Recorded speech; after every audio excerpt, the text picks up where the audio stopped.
Hello, hello, hello, everybody, and welcome into another episode of the Rippily Show. How's everybody doing today? Let me hear from the studio audience really quick. How's everybody this morning, this afternoon? Woo! All right, everybody. So before we go anywhere today, I just want to say a big thank you again to everybody that's joining us, whether you are over on YouTube, whether you are live in our studio audience here or over in our live gallery as well. We just appreciate you being here with us for another episode today. I don't know about you, but I feel like every single week it just keeps getting more and more exciting because we are getting closer and closer to the official launch of the Rippily platform. And you can feel, I can feel it in the air. I think everybody's starting to feel it in the air a little bit. You can feel the energy shifting. You can really feel some of our ripples and waves coming alive. And you can feel people not just watching anymore, but actually stepping in and building something amazing.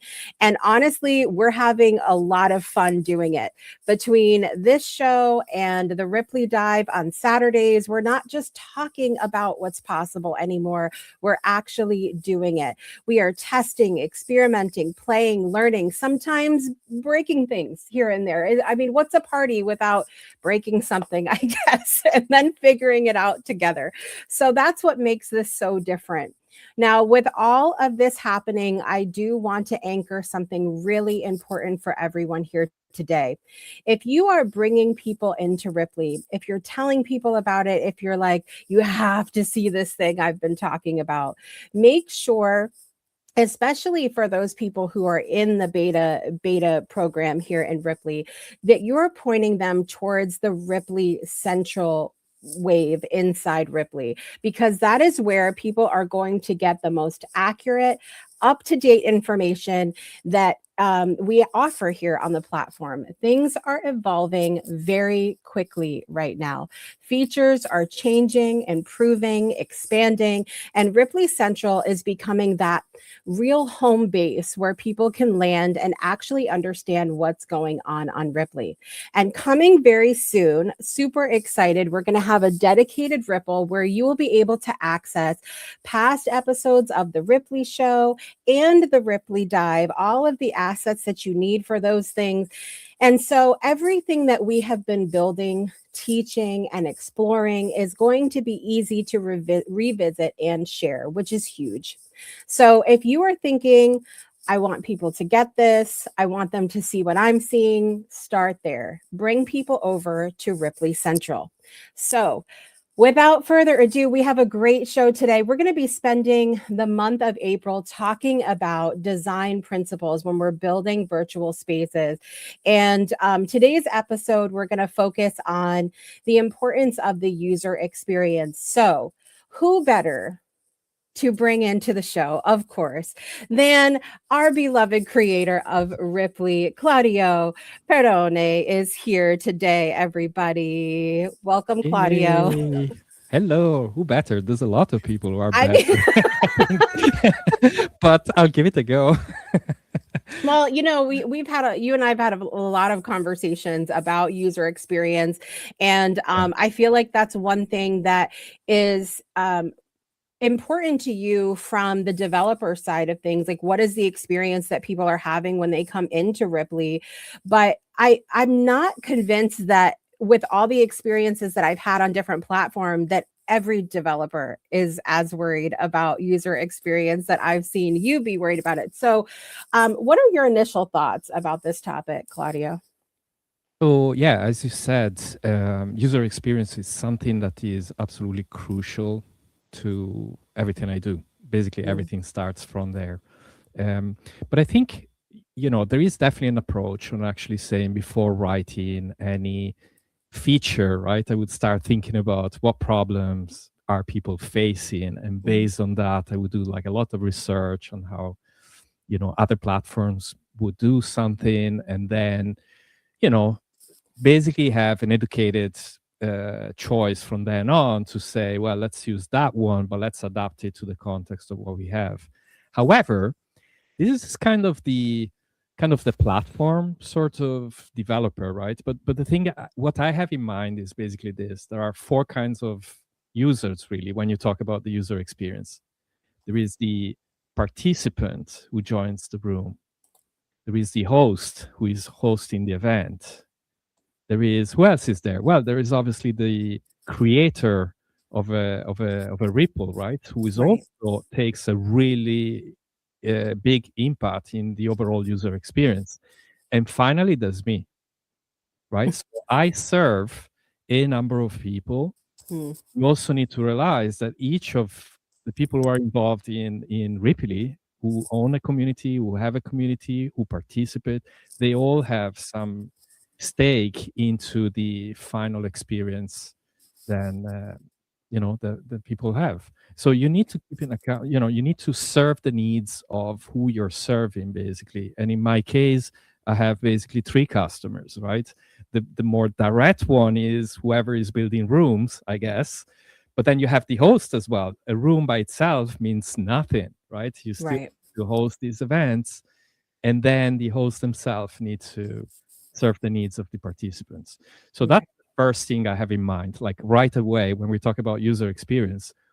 What user are we talking about, right? Right. Do you have something in mind from that point of view? Right. Absolutely. Absolutely. So I would love to know, like, if you were to take your developer hat off, like, just take it, pretend like you're not a developer. I know it's hard. Yeah, Pretend like you're not a possible. developer. Okay. So when you yourself are part of a community or a platform, what are the most important things to you as you're entering a space or a platform? Like, what are the things that you tend to notice first as the user? So so here's the thing. Let me just step back for a second, Yeah. right? It's more like to say, as a participant, you enter a space, right? And the very first thing is you need to orient yourself. Is it safe to begin Mm, with? What is it telling me? There's a number of things. Is it okay to keep cameras on or off, for example? Maybe I don't want to interrupt. And, are you safe in that environment anyways? Or are you forced to do a certain kind of actions? mhm. But the other thing is, like, as a host as well, and also as a, maybe if I go back to the creator, right? Since we've been, I had a community, I still have a community, I guess, but I've been creating spaces as well. And one of the things that you need to look into is this, maybe you mentioned that before, is intentional design, right? What is this room for, right? You could have like rooms for, I don't know, meditation, storytelling, collaboration. What else do we have? Well, actually, conversion. We had a discussion just a few days ago where someone was saying, I think it was Artemis actually, she was saying, is it clear when someone enters my room what I'm all about? Right. So in a way, that's more for conversion, right? Maybe you have a business or a way to, and and and I remember, like, in my uh, previous days, months, years of working with and be a leads venture builder for a top startup accelerator, like corporate accelerator, that we used to do what is called the goldfish test. And the idea there was to present a landing page to someone, like literally you open the laptop for 5 seconds, you tell them in advance, right? I'm going to show you a landing page, right, about my service, and I'm going to close it after 5 seconds.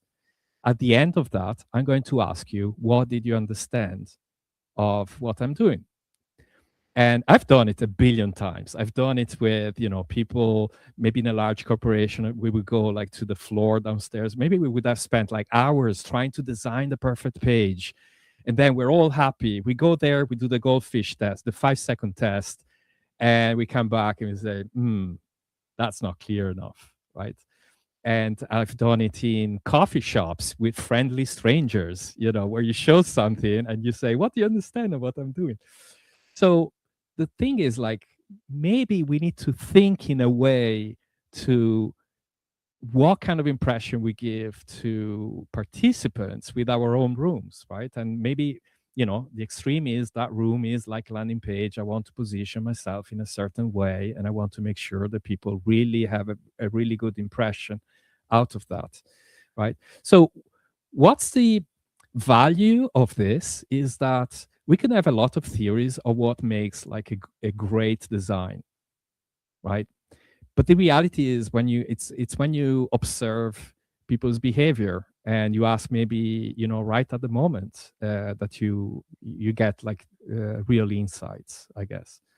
So again, intentional design. I don't have really like some rule of thumbs even on actually say what makes for a great room. For example, I feel the Rippily Show room, this room here, like is absolutely great for what is designed to do. The intention is super clear. You come here, you say, okay, this is a show. This actually is going to be a great show, no matter who the guest is. Sorry, it's me. And right now, you know, but then there are other rooms that have an immediate impact in your perception, and I think we need to design our rooms with those intention, because I think the first instinct with all the power that Rippily gives, right? We have a lot of interactivity. We can upload all the images we want. We can add videos. So the first instinct is, I have all these tools. I need to use them all. And I would invite a bit of restraint and actually say, what is this room about? And what are you trying to accomplish out of this? And then based on that, then you design what you need. Right. I think that some of the design conversation has to shift a little bit on Rippily, and I'll say why. Because some of us are coming from different platforms where it could have been other platforms that are similar in that we're face to face. We can kind of create a virtual space. I've been on several of those platforms, and but the difference for me is that the discoverability piece was not there on other platforms. And so what we've experienced here on Rippily so far is more people just coming into the space that maybe don't know why they're there. Maybe they don't know you really well. And so it is that situation where, very similar to a website, you might have a stranger, somebody new to you, find it. What is it telling them in those first few seconds that they arrive? And so we've been in the middle in our community of a big kind of overhaul of looking at each of my hosts' office spaces and saying, okay, what are people seeing when they first come in here? What if they don't know who you are and you're not even here to explain it to them? What are they seeing? What's that experience? And so it's a little bit of a shift, because you're not always going to be there necessarily when somebody pops in to explain, oh, this is what this space is. This is who I am. Yeah, and we are actually just scratching the surface. I think Peggy, actually, right, as an organizer for the Global Business Plaza, kind of led us in a way to pioneer in a bit that direction, right? When you have like an expo which is 12 hours long, you're not expected. I know there's people who really do it all the time. That's fine. But when it's at 2 a.m. in the morning, I'm not going to be there. Like, I'm going to tell you right away, right? And so now you're going to design a room that not only is designed to, to maybe to entertain or to talk, to chat, to have a conversation, but also has to have a sort of self-direct experience, I think, right? And so, in a way, like even participating to something like the expo forces you maybe to think in those directions, right? Which is not a bad thing. Which is why I always suggest people who haven't tried it yet, like, to become an exhibitor, because it forces you to make those choices, and actually, right, I don't know, makes you more acute to what others are doing. Right. Absolutely. Absolutely. And sometimes it takes, doing an event like that, or even just doing anything in your space, hosting other people coming in, to go, well, that didn't work. at that time. So Yeah. we need to maybe do something a little bit different. I think it's important to kind of, even if you think you know how you want to have it set up, to do sort of a reevaluation once you have people coming in and out and going, okay, what's working here and what's not working here, and asking for feedback, where it's appropriate to do that. Which leads me, I guess, to the topic of continuous experimentation, which is something I do all the time. Is no matter how sure you think things are going to work, run it as a little safe to fail experiments. Look for feedback. Based on that, you modify, because you don't know it all, right? You need to be humble. One thing definitely I learned, like being in this kind of accelerators, is no matter what the experience is, you're bound to be surprised, because Right. you're not in control of the market out there, right? You don't know the causes. You just know how the market responds to certain things. So you Right. run a lot of experiments. That's what you need to learn. And Yeah. I think, even some of the bigger things that we're doing here at Ripley, like the show, like the dive, it's all an experience. It's all an experiment, because I was thinking about this, when we talked about doing the show originally, thinking back to, I wanted to do something like this last year, but where I was doing it at was not going to work out for the thing, so I just dropped it. I said, forget it. And so when you're doing something that is new and different, it is always a challenge to go, okay, well, we don't know what this exactly is going to be yet, so we just are going to try. And I've already had to, this is our I think fourth episode, and so we're having to evaluate every week what's working, what's not working, what do we need to shift around a little bit. And that's, if we can just go to what you're saying, like this is all one giant experiment, we can be a little less stressed out about the process of like, oh, it didn't work, got to try something else this time. yeah, I mean, it's one giant experiment, but actually is a series of really small experiments. That's the Mm, idea, right? It's not, the overall thing will converge to success no matter right. what. That's my experience. Yeah. But it converges based on what you learn, experiment by experiment. Right. Right.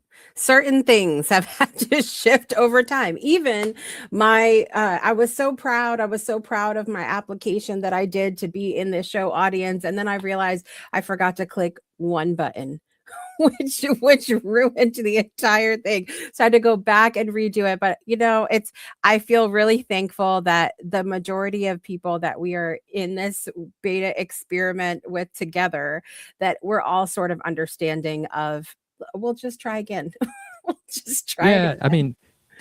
I mean, if there is one thing I learned by running experiments, is that you learn to become very forgiving of Right. yourself. Right. Whatever you do, uh, you Yeah. know, typically, like the idea there is, if you haven't done anything, you haven't broke anything, right? So if you want to be Right. sure that you don't break anything, don't do anything. There you go. And where are you going? Right. So, Absolutely. so that's the idea. We're going to continue with this conversation here in a little bit, but I know that you've had a lot that you've been working on behind the scenes. And so I wanted to give a couple little updates about some of the stuff that you've been working on. Do you want to share with us? I'll switch us to share mode here. Yeah. Well, okay. So my compiler just finished, so it may break. Just talking about, having no fear whatsoever. But let me share just two things to begin with. Something I'm working on and something that I deployed very recently. Okay, before you look at this, you say, today's streak, is he not using Rippily? This is my development machine. Okay, so just to be clear, I just put it here. This is my live machine. And of course, I have God powers. If you want me, I will show you like 60,000 as a streak. Okay, so it doesn't matter. Having said that, one thing that you might have seen already, for example, is this happening right now. Right. So right now the ZOS and is definitely different from what we used to do before, right? Before there were white cards, you could only see uh, like 4 or 5 avatars, right? And now we can see, basically you can see up to 25 avatars, and then is a plus. Now, and you have obviously the, you know, the border in there. And you would say, well, okay, it's definitely nicer, good thing. But you know, when we talk about user experience, you know how this happened. We were just talking the other day about someone who said, would it be possible to see who is inside? Yeah, I mean, there are some performance optimizations that I would have to do, but why? Right? Why is not sufficient just to see it as an event? Well, because in my community, but I'm sure in other communities as well, there's, you know, a few people who don't like each other. Let's put it in this way, right? So they don't like each other. People are people, communities are communities. You have the good and the bad. So the problem is, if that person is in there, I don't want to be there, right? Okay, that's an interesting thing. So what I ended up doing was to say, I'm going to put a limit to 25. Yeah, because you could have a room with like 200 people. So how do you deal with this? Well, the thing is, right, you may not want to be, it's a matter of safety here. You may not want to be in the same room if in the room there's maybe 5 people. So it's a really close, tight knit experience. But if we have like 25 or more people, doesn't really matter, does it? Right? So again, you need to interpret what the request or the need is. Not even it wasn't even put as a request. I mean, it was a request, but not something short term. But it was something that says, well, this is not just something that looks better. It's actually something that has an important usage for it, right? There's a very specific job to be done that this resolves. And so as a consequence, I guess right now everybody's at the show, and there's more people, but there's some algorithms that says whatever is visible becomes visible if number of people are in the room and the room is visible. There's Right. there's a lot of visibility rules around this. But anyways, I just wanted to show this as the discovery cards, basically. The other part that people are definitely aware of, hopefully, is the policies, right? So now we have like new policies that, once again, basically you join a community, you have the Rippily policies that you're going to agree upon on Mhm. join.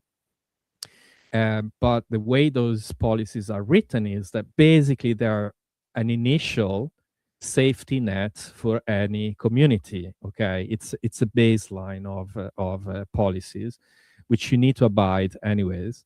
But then on top of that, you have the possibility to create your own policies, to click to and link to maybe your own legal page. So basically, again, is a way to actually say not only I'm doing my legal um, necessities, right, to cover myself, but actually I'm trying to do something to cover as many people as possible by default. Now, of course, if you add extra elements, some widgets, some AI stuff or whatever, maybe you may need to add extra information in there to notify your users, but otherwise that's something like that. Now, finally, the other thing is work in progress, and I'm going to show you. It might break because, again, as I said before, it's in the development machine, but we have this concept, two concepts here. One is the concept of what I call bubbles, which right now are not surfaced.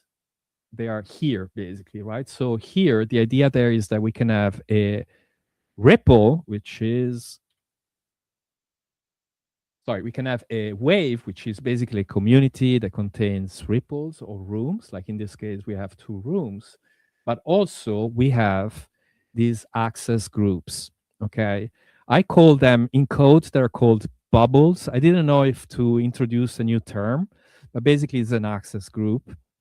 And talking to Jamie Rich, he kind of liked, for example, the idea of bubble as a way to protect, not so much to control, but to protect, right? And the idea there is that we are protecting, controlling access on how you can if and how you can access a particular ripple, a particular room. So here I can create a new premium And I'm using terminology like this. I can, by default, you have core. Let me double click here. This is going to be free, for example. And so, and now what we have is something like this one. I can go here, add this one to the premium one, for example. This is going to be on the free one. And let me show you how this translates on the page. On the page, now we have free and premium, or all. And you see free, premium, and we can obviously have, maybe premium also has access to different other waves, so they can be shared among each other. So it's a way to control access within a wave, right? And the has been, and it still is, like a lot of work, because as we are introducing, going live basically with this, we have more limited resources, right? As beta Right. users right now, we have access to absolutely everything. I started actually limiting how many things we can create, but within those limits, there was more necessity for a little bit more flexibility on how to set up the waves. Now, Mm. it turns out this leads to the next problem. I mean, there's a couple of next problems, right? One down the line is actually to say, I call them free and premium. Can I actually charge my own participants to my own community, right? Maybe I can allow people to join my community and they can access free ripples. But then I can move them to a different bubble, basically, as long as they pay, or maybe, as long as I want to, I can move them to that. And so you can have this kind of control access, and this is a step that leads towards that direction. Okay, it's not yet like the Stripe account set up and everything, but basically is everything that is needed to set that up. Yeah, the idea Yeah. is to make it absolutely fully integrated and easy to deal with. But here's the other thing, right? So we are now in a transition, or at least I feel I'm in a transition. I'm building a lot of features, and there Yeah. is like a huge problem. And the huge problem is what happens with my 120 waves and ripples and, whatever. And, you need to choose basically a tier, but how are you going to do it? Now, Right. I'm putting for myself this date here. Don't take it as official, because until I go live, I need to really give you enough time, I guess, to play with these things. But here's the idea. The idea here is that there is going to be, when I publish it, basically an official date. Everybody will see it. Obviously, I will send an email as well. But subscribe to keep your content active. And here you can see the plans, right? Plans are things that you would see. Let me see. Let me go to account, for example. So here we have like different plans for, the especially for the founders. But let me just go here back. So what happens? Here's the question, right? What plan should I choose based on the content that I have, or how would I move the content to adapt to this? Now, I could say on April 16, you're on your own. Boom. Everything is frozen. Basically, in fact, I'm going to delete everything. No, I'm not going to delete anything at all. I'm going to freeze stuff. But even before I freeze stuff, I want to give you the opportunity to understand what's going to happen before it happens. Okay. So, how do we do that? Well, we do it this way. I can select free preview tier, right? Hopefully this will work. Okay, so now previewing the free plan. I only have one wave, so it's 101. I'm clicking on this. Let me see. And this one is paused because I only have one ripple for the free account, right? You can create one Right. ripple. And you prefer to keep this one. I think for now that's the case. Is basically is just in order. So you can move this one, and it doesn't work right now, but it will. It will freeze this one and unfreeze this one. Okay. Mm. In fact, I'm pretty sure that if we refresh,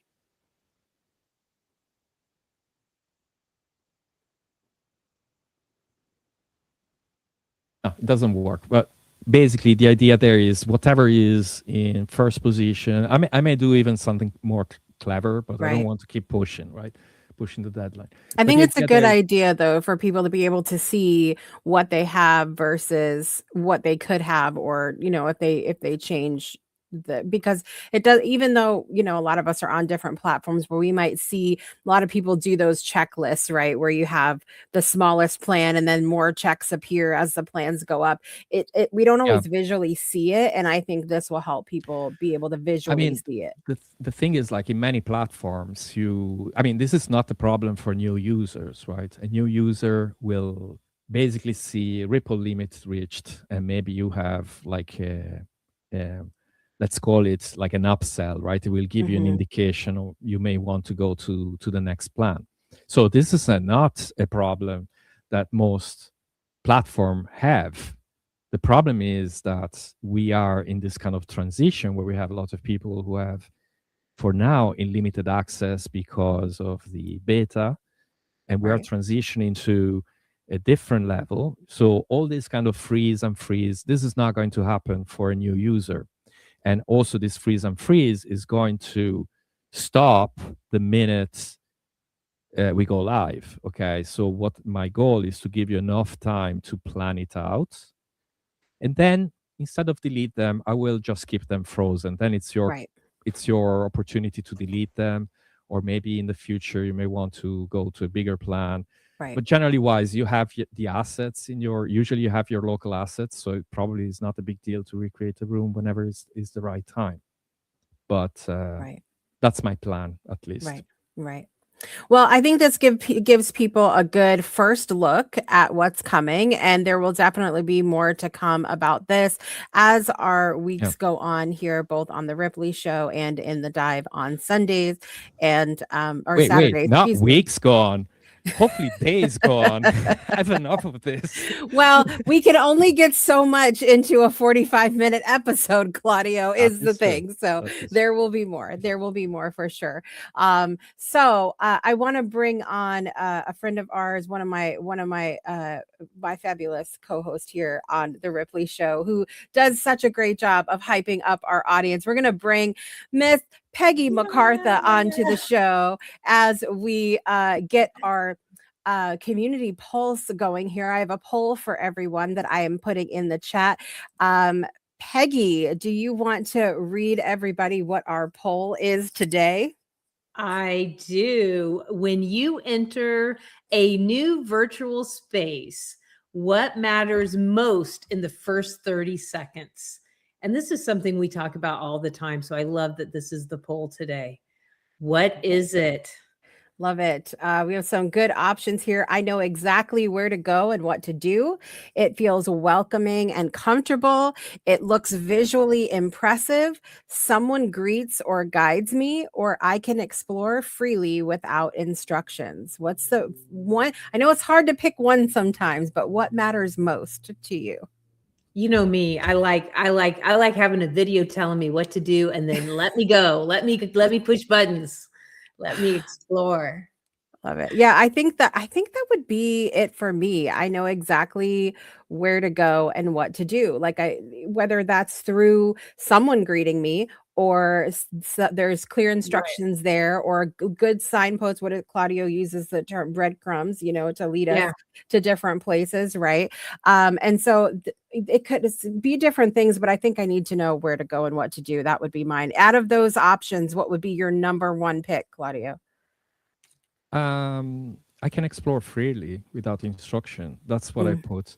I actually, funny enough, right? I saw very recently, just 2, 3 days ago, someone who is not familiar with Ripley at all, and who basically inserted an image without using a background, but then stretched it like it's a full Mm. background, right?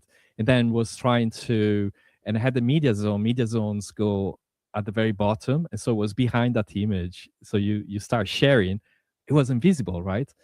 And that really made me think, sugar. Well, I said something else, but sugar. We need some form of onboarding, right? And you start doing research, which is what I do, right? I said, well, how do other applications, 15 to 20 top tier applications. How do they do the onboarding? That are, we're talking about, I don't know, Figma, Miro, all these kind of visual platforms. And the consensus is basically that you do not create tours, as in, when you start an application. I used another application today, Lumacal, right? And it's got a lot of tours where you have like you enter an area and you have pop-up number 1, Yes. pop-up number 2, pop-up number, and it's annoying because you are there to discover. You're going to get interrupted all the time. So apparently research says that 73% of people drop at the third pop-up. Hmm. I don't think I make it to 3. I get so annoyed by those. I'm Right. like, I know what but this is. I Yeah. didn't ask. I know. It's pretty you see, it's pretty common, and I knew about this. That's why I had opinions about this. However, it does not solve my problem, Right. right? If a lot of people who don't come to our show today, or don't come to the Rippily Dive, or are simply new, right, and they just join, how are we going to address some of those, basic issues, I guess? Right. Right. All right, Peggy, we have a poll results. What is our results of let me get back over to the poll? chats, because I am looking at stuff. Okay, so the number 1 is it feels welcoming, and I have it in a weird position here. I can't Comfortable. It feels welcoming and comfortable. I like that. Thank you. I think it's important to feel welcoming and comfortable, but I also really think it's important that people know what you do. Like, because you can feel welcome and comfortable and still leave that room and never want to contact the person or work with them, or, so I do like feeling comfortable. I really do. But that would not have been my number 1 choice, because I'm always on strategizing how to make people money. There it is. Well, I think some of it ties together too, Peggy, because I know one of the ways that I feel welcomed and comfortable is if I know where to go and what to do, is if someone greets me, is if I can explore without instructions. There's a lot of these things that I think tie together too. So like part 2 of the question could be, what is it exactly that makes you feel welcome and comfortable? Right. And Luana made a really good point. If I don't feel welcome and comfortable, I'm not coming back. There it is. I'm not going to stay long enough to figure out what you do. So yeah, right. I think it's all that one cord that's all woven throughout the entire thing, for sure. Absolutely. Saying said it in the interesting that someone greets you or guides you got 0 votes, right? Maybe because it feels like, when you enter a shop and everybody's on you. Can I help you? Can I help you? Can I help you? Yeah, I'm just browsing. So there is that. But we only got 1 vote for it looks visually impressive. That actually, to me, is even more interesting, because as a builder myself, I would spend a stupid amount of time to actually make things visually impressive. Yeah. And obviously, they're all good. Like, it's not that, you can...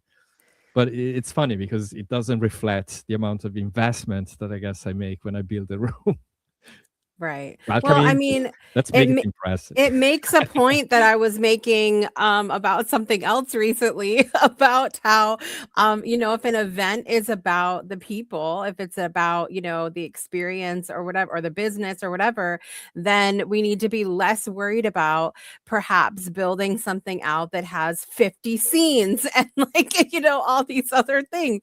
And so it's always good, I think, as we're thinking about user experience, to go, what is the point of this space, and what do we want the result to be for the user, and then how would they most enjoy that experience. We have another special guest here today that I want to make sure that we bring on before we run out of time. She is the powerhouse behind C3 Global, behind the most innovative processes that we are experiencing in the world of AI and more. Please welcome to the show, Dr. Charity Campbell-Kapela.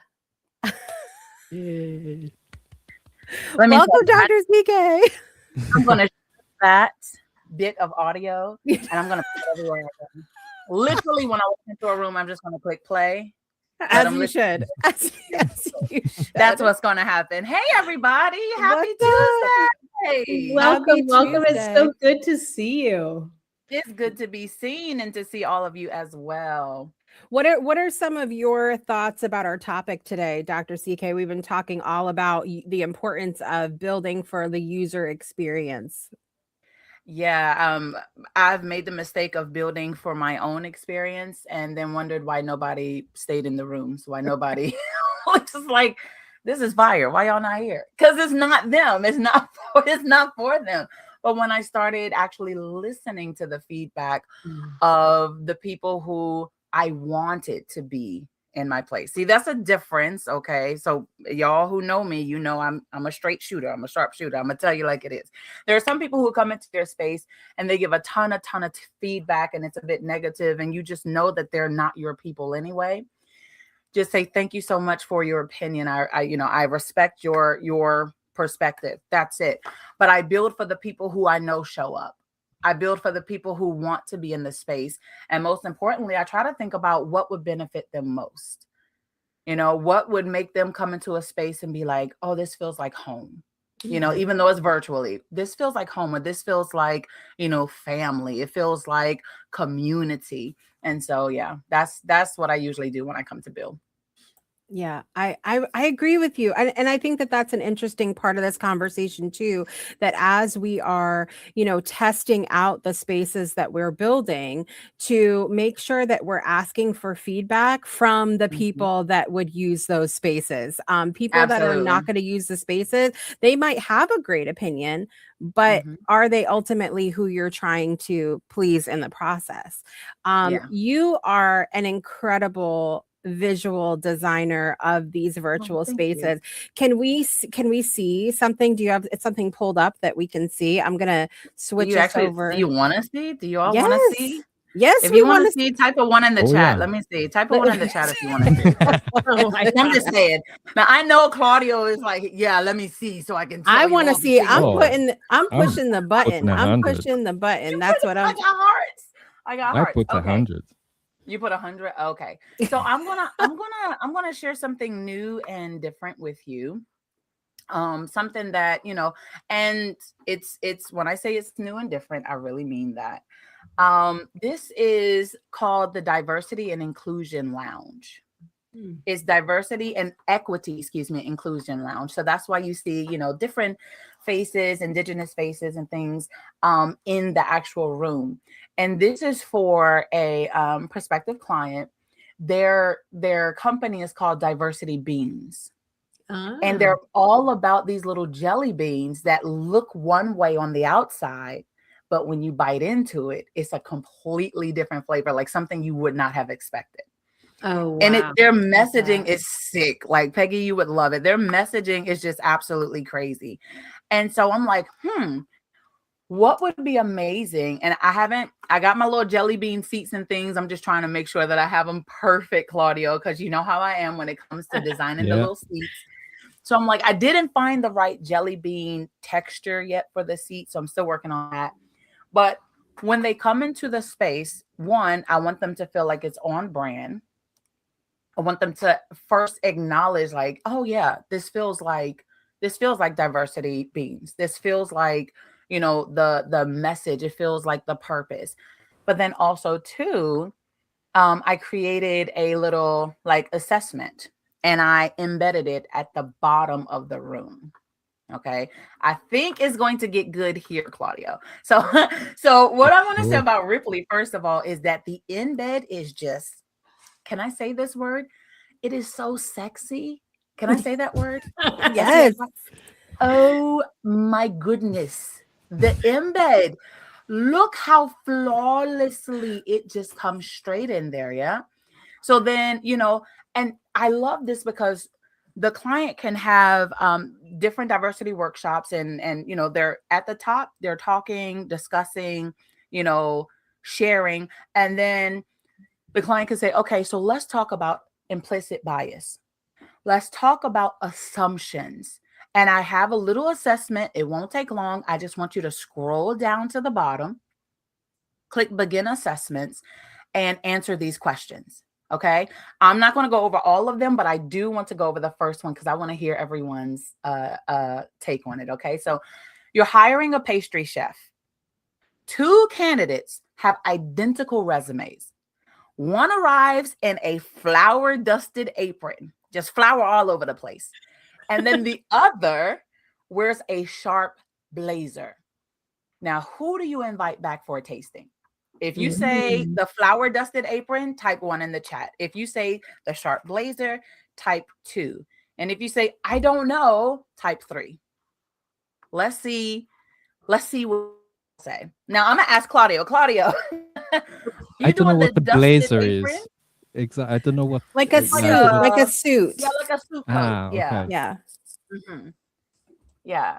So which would you invite back? There's only one answer that you can choose as an Italian, Claudio. You hear me? He knows his answer. His answer. I'm sure the political correct, given even the situation, isn't it the last one? Okay. So, and I saw in the chat, Sade say, I need more information before deciding. Yeah, okay, so we're gonna go with that, right? Some people though would say the one in the apron, because clearly they just left from baking. They know what's going on. Not even thinking like this could be an old dirty apron that they just dug out of somewhere and was like, oh, let me throw some more flour, put it on, and look the part, right? So we have all of this, need more information, and then it tells you a little bit more about the assumption, right? There are some people who they choose the flour dusted because, they think that looking the part equates to competence. Ooh. You're getting it, right? So so this whole thing, like they go through the whole thing. I'm just going to click, right? This one's talking about names. Somebody's name is James Carter. The other person's name is Jamal Carter. Who you calling back? Well, we know Jamal is probably a brother. Okay. He probably one of my people. Are you calling Jamal or are you calling James? All of these implicit biases. So you have this in this, very well branded room, very beautifully branded room in Ripley. And so they're going and they're taking this assessment. They're getting all of their answers. And then once they get to the, now this is situational. Once they get to the results, there's also like a lead magnet type of thing where it says, okay, your results are ready. Where should we send them? So they can type in the email address if they're already not a part of, the client's email list, or a part of like their usual communications. If they are, they can just click skip for now. And then jelly beans falling from the sky, because why not? That's it. Jelly beans falling from the sky. Of course there are. I got bubbles in the studio. I love it. Jelly beans falling from the sky. And it tells them your bias awareness level revealed, and it gives a breakdown. Go ahead, Peggy. This is a good example of, just because you can, should you? And this is definitely this is a way to use all of the tools in a way that's not flashy, but in a way that is impactful. And it makes sense for the space. And it makes sense. Yeah. And, and I'm always saying, like, just because you can doesn't mean you should. Exactly. What is your why? What is the impact that it has? And this is impactful, and this is beautiful. Yeah. I want to, I love it, right? I absolutely love it. But I want to also kind of point to the idea, right? So this is one thing I learned about innovation. Luana says, I don't trust suits. Okay. I just wanted to say I had to mute myself Yeah, because yeah. I loved that comment from her. Right. I was laughing. And I say, I don't trust surveys. I trust behavior. That's good. So this is what I learned in innovation, right? That people say, and they create all these castles. Yeah, like in this situation, I would need more information and whatever. But exactly because it's these are biases that are hidden to you. You are not making that conscious decision, right? And so the idea there is if you actually bring Jamal and someone else, and you actually need to make that decision, what are you going to choose? That's the challenging part that I learned in innovation, basically, to sometimes to create fake pages to actually see what people actually click.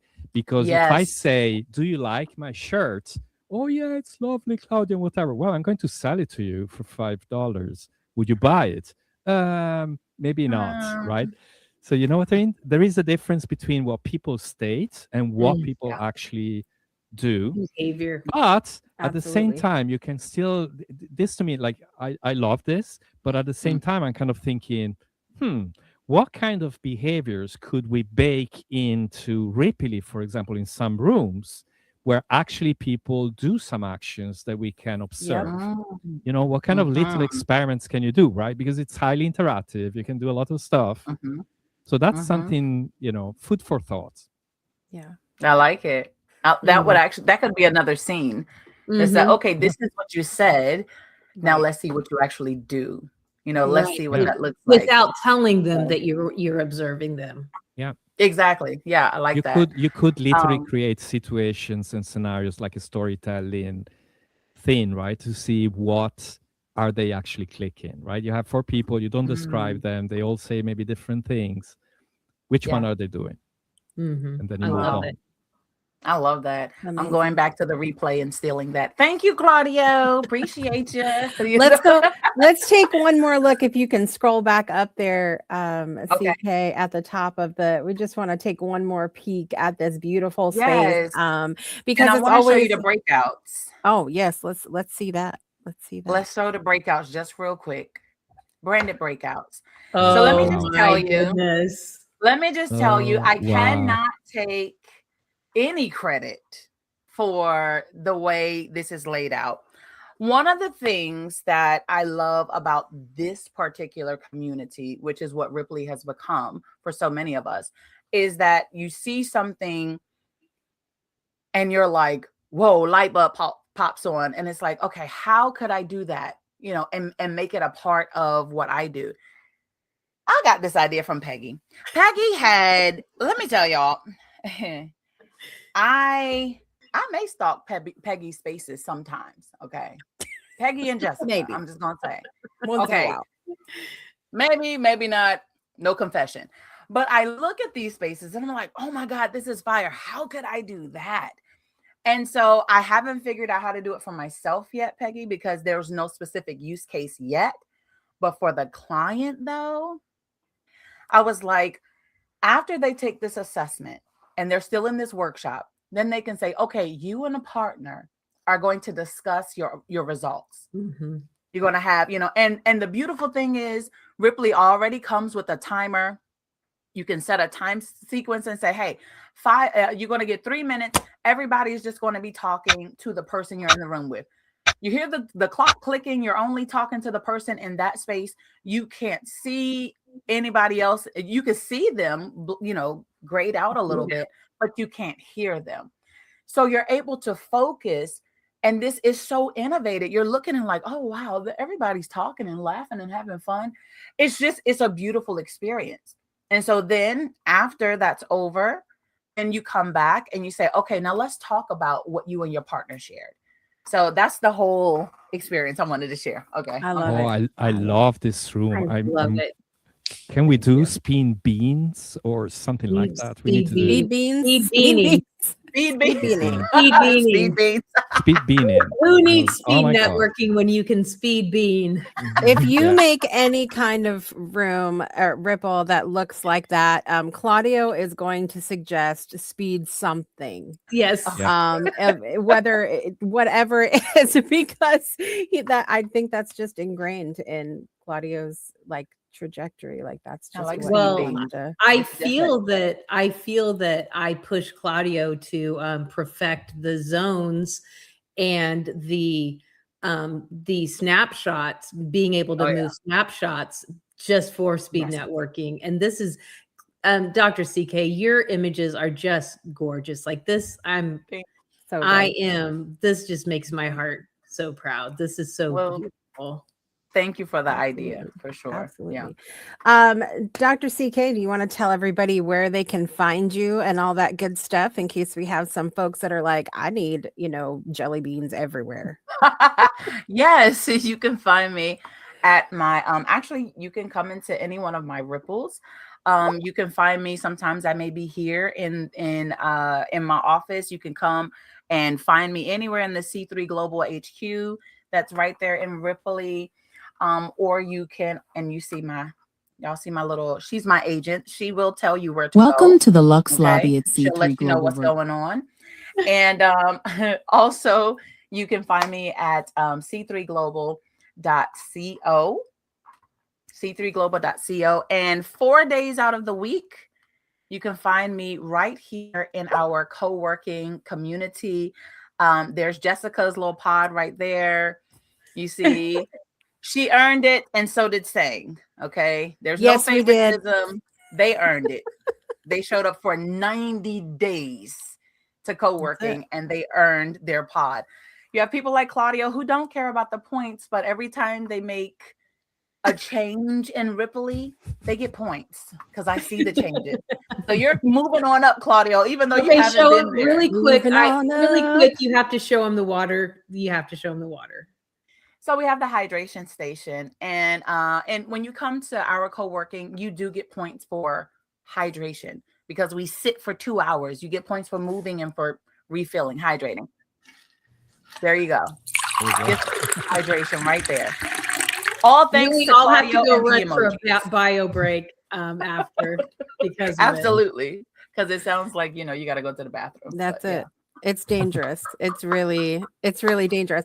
And I'm very excited because Dr. CK included something amazing in the swag bag for our studio audience today.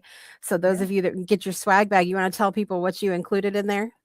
Yes, I included an AI readiness audit. So y'all, I've been working nonstop on so many different projects, but this one I think will be helpful. A lot of people want to go ahead and just immediately start implementing AI. They don't know where to start, or they're just like, I'm using it in my business. But are you using it correctly? And so this is a great assessment, completely free. Just go, fill it out and figure out what your readiness level is. So I hope you all have a good experience with it. And please let me know. I welcome feedback on it for sure. Awesome. We are so excited about that. So all of you that are in the studio audience, make sure you check out your swag bag. Also this month in there, you've got a freebie from Sang D, who will be our guest next week on the show. So very excited about that also. And as we continue this conversation that we've been having, don't forget, we have an amazing thing that happens every Saturday. Take a look.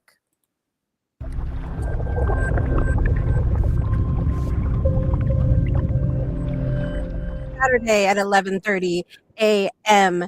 Eastern time. We are going to bring our friends back over here as we finish up today. Look at all the pretty people. Look at the pretty people out there right now. Say hello. And so I want to thank everybody for being here today. Claudio, Peggy, Dr. CK, all of our friends in the studio audience, everybody in the gallery, and all of our friends over on YouTube as well. We are going to continue this conversation about intentional designing of our spaces all throughout the month of April. Any final words from the three of you on the panel today? We'll start with Dr. CK. I just want to say thank you all for having me. Tuesdays are so busy, but I try to make sure that I get in at least the second half of the Rippily Show. And this has just been amazing. And I hope that it continues to grow. You guys rock. You guys are amazing.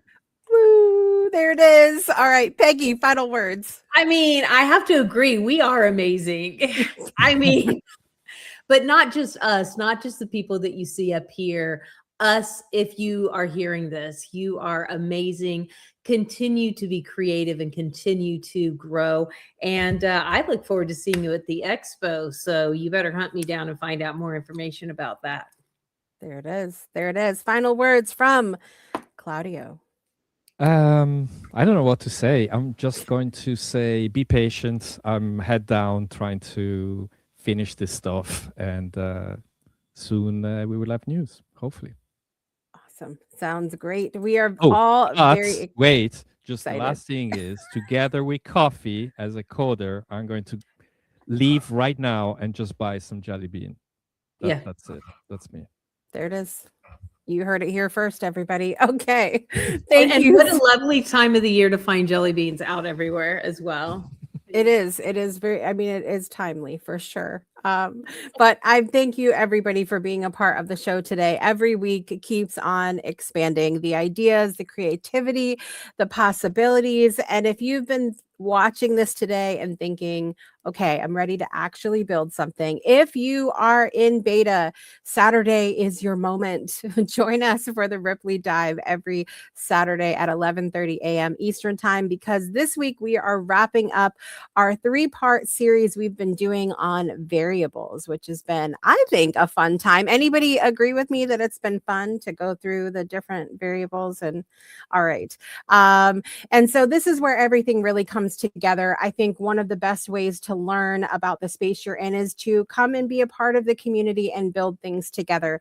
So if you've been with us through this series, this is the piece that's going to tie it all together. If you're just jumping in, you will walk away with some powerful ideas and tools that you can use here on Rippily immediately. So this is where your spaces stop being static and start becoming interactive, responsive, and alive. So don't miss it.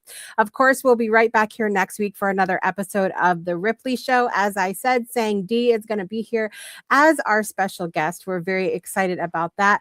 We will continue to explore and build and push the edges of what's possible inside of our Rippily spaces. So until then, keep experimenting, keep inviting people in, keep pointing them over to Rippily Central as well so that they can be a part of things too.